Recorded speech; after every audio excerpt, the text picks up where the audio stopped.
Bertahun sudah ku menunggu dirimu, akhirnya kau menjadi milikku.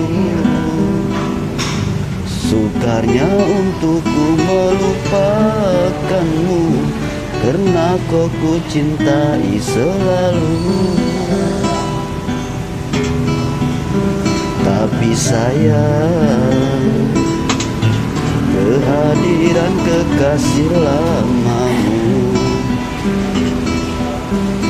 datang kembali mengenang cinta dahulu.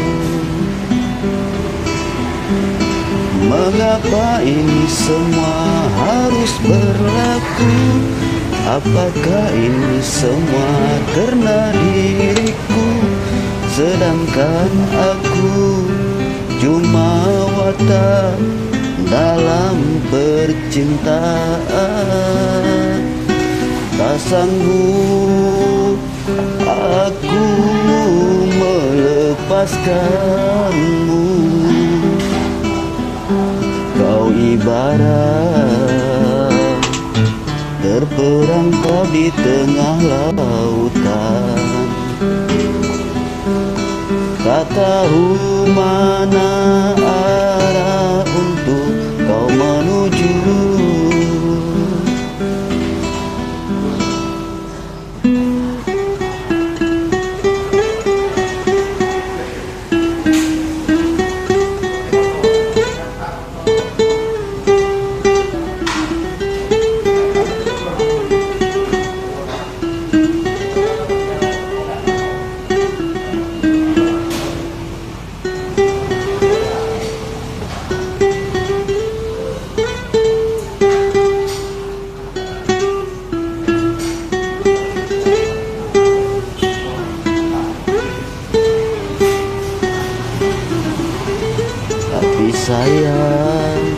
Tapi sayang, kehadiran kekasih lamamu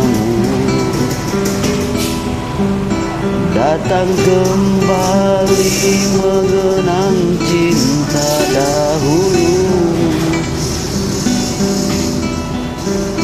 Mengapa ini semua harus berlaku? Apakah ini semua karena diriku, sedangkan aku cuma watak dalam percintaan. Tak sanggup aku melepaskanmu. Kau ibarat terperangkap di tengah lautan,